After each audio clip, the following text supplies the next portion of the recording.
Welcome to Basic Brewing Video. I'm James Spencer. Steve Wilkes.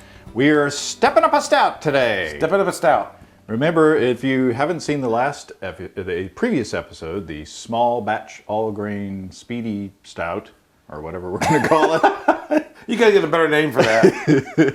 If you haven't seen that episode, go back, find it, and watch it, and you'll see how we brewed this base beer. It's an all grain beer. It's a 6-pack beer, and it took less than 3 hours to brew. Mm-hmm. So what we did was, I said that I would give more details on how it was bottled, and I will. What I did was I racked it to this, the Mr. Beer fermenter, and I know a lot of you who haven't followed us are maybe cringing, but it's handy. It's very handy. The little fermenter, it's like a 2-gallon fermenter, and it's real handy. It's lightweight. It's brown, so the light doesn't get through. You can reach in there and do stuff.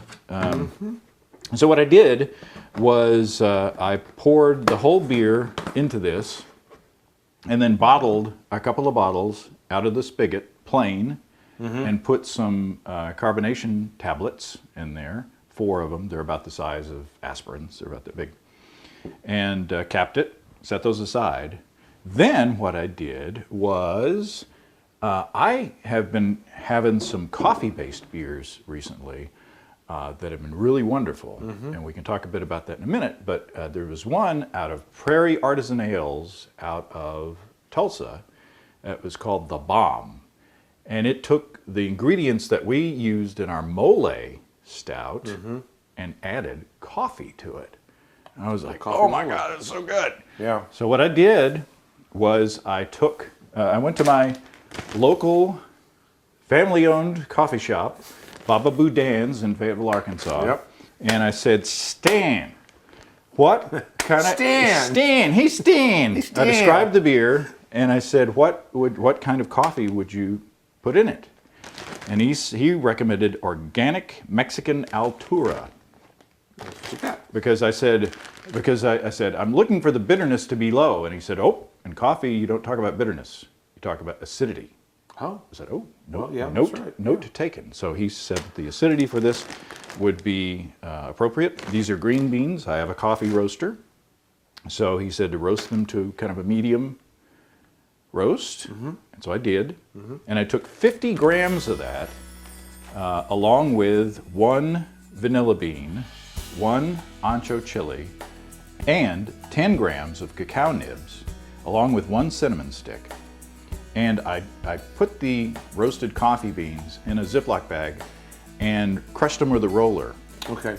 Just enough to crack them. So you did it like you added them like you would add a specialty grade. You didn't brew the coffee and then add brewed coffee to it. Right. Okay. And I added all that into a hop bag, and I put that into the Mr. Beer fermenter. And so this is the hop bag that I used. Can you tell it's had hops in it before? I thought maybe a curry. Curry beer. Anyway, so the good thing about the Mr. Beer fermenter is that in a situation like this, you can mix it up a little bit, and you can taste to see how the beer is coming along. And so I put the ingredients in there on a Wednesday, and I tasted each day, and then on Friday I said the heat is good, the coffee flavor is good, the chocolate flavor is good, it's bottled. So I bottled 5 more bottles out of the little spigot, priming each one. And so that's what we have. So we have a coffee Molé stout, all grain. Very good. Let's see how it... Let's try it now. What are you opening that with, Steve? First, we have to open this with our new Basic Brewing bottle opener. I've got to get you a big logo shot there. Can you see that? Get the light just right. I'm going to do a special effect. Shameless plug! Yeah. And these are really handy. I love these. We learned about these from our friends at Barley Legal. Right. Barley Legal Homebrew Club up in New Jersey. Yes. Now watch this. This is the great thing. Look at this. Watch. And then it hangs onto your... It has a little magnet there. Yeah, so you never lose it. So go to basicbrewingshop.com. We've got, right now, a limited supply of those. Pour aggressively, Steve. Let's see the head on that.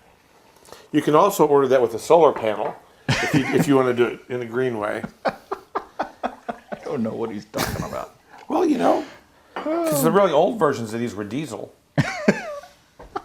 Okay. Cheers. Cheers. Wow. Oh, wow. If they were a wine opener, it'd be Vin Diesel. Vin Diesel. Okay. I really get the chili.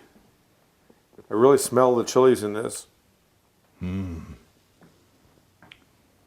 That's tasty. Now, look at how fast the head dissipates. Yeah. In the big batch of this beer, I added or the previous Molé beer, I added rye to help with head retention. Yeah, there's quite a bit of oil. In fact, there's a little bit of oil floating on the top of this. It was Vin Diesel. But there's some oils in the chili. Mm-hmm. There's a little bit of oil in chili. And then the cacao nibs. Yeah. Did I say cacao? Yeah, I did. Mm-hmm. So what do you think? You just like to say cacao. Cacao. It's like salsa. People just like to say salsa. So what do you think? I think it's really good. I think it adds another dimension to the Molé. Yeah, definitely. I didn't want the coffee to be just like in your face. Mm-hmm. Here's a cup of coffee. And it's not. But it blends really well, and the heat is not again in your face. It's not hot at all. But you do get you do know it's a chili beer, right? On the back of the tongue, you do get a little bit of heat. And if I wanted both of those to increase, I could have left it in there for like a week. Mm-hmm. That's good. That's great.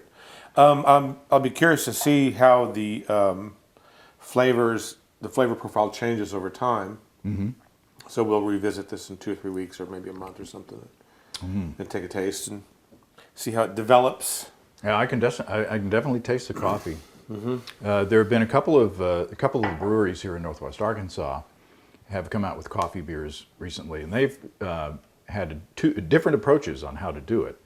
Ozark Beer Company, they made a cold steeped coffee, and they added the coffee to each keg. Oh. And at Apple Blossom, they did a coffee beer, and they steeped the beans, the cracked beans, in like a secondary fermenter, essentially. So 2 different approaches, very similar coffee character in both of those. Both of those were like, oh, I'm drinking a cup of coffee. Well, I just bottled and now it's conditioned my coffee stout. So I made one. This must be the year of coffee stouts.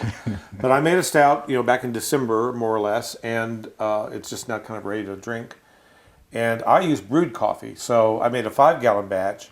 It's an oatmeal chocolate coffee stout. So I used 18 ounces of flaked oatmeal, a 5-gallon batch. Just UK pale ale and that kind of stuff. So added some oatmeal, added some little vanilla, but 16 ounces. I have to go back and look at my recipe, but I believe I put in either 16 or 8. I can't remember of brewed coffee. It was 8. It was 8 ounces. Yeah. So I made a press pot. Okay. And then I just added that. But I put all my stuff in the primary. So, the grains were all, of course, in the mash and all that. But the coffee and the vanilla went in the primary. And it was interesting because I opened the bottle, say, a week or 10 days ago. Lovely. Oh, I like this. This is really good. I opened one last night, and it was really good, and I loved it. But, boy, is that a coffee stout. That Really? coffee has just completely dominated the flavors. Huh. And I'm really curious to see how it will continue to evolve. Now, you said the word chocolate in there. Is it just from chocolate malt, or? No, I added, again, I don't have the recipe handy with me, but I added 2 or 3 tablespoons of cocoa powder. Oh, okay. Of unsweetened. And all into the primary fermenter? All into the primary fermenter. In fact, right at flame out. Oh, okay. I put it all in flame out. So there are different ways to get coffee flavor in your beer. In fact, we've talked about that on this show before. Or you can just drink a coffee and a beer at the same time. Yeah. Or you could just dose a little bit of coffee in there. Yeah, I don't know. If you have cold steeped, it would probably be better than putting hot coffee in your beer. Yeah. But man, how much Excellent. how much more black could that get? None more black. None more black. You should call it this. None more black. None more black. That's delicious. That's delicious. I wonder if you could add anything. Shake my hand. If you I thought that's what you were going to do. Oh, I was just gesturing. But it fooled me. I didn't mean to leave you hanging. Yeah. If you were to add anything to this, I mean, what would you put in addition to coffee? You got coffee, you got the pepper, you got the cinnamon, you got the vanilla, you got the cocoa, or the Star anise. Oh, to give it a little bit of a licorice thing in there. Little star anise. Maybe even a cardamom pod. You could do that. Interesting. Yeah. Well, that's a show. So try it at home. Let us know what you came out with, and until the next time, Yeah. happy brewing. Yeah. High five. Psych. Oh! Come and visit us on the web at basicbrewing.com. You can find archive lists of both our audio and video podcasts on home brewing. You can also find our DVDs, Extract Brewing and Partial Mashing, Stepping into All Grain, Low-Tech Lagering and Decoction Mashing, Introduction to Wine Kits, and our Basic Brewing Brewer's Logbook, where you can track and log up to 50 batches of beer. Drop us a line. We'd love to hear from you. Write to James at basicbrewing.com, Steve at basicbrewing.com, or just use the contact form on basicbrewing.com. Dead puppies aren't much fun. No, no, no.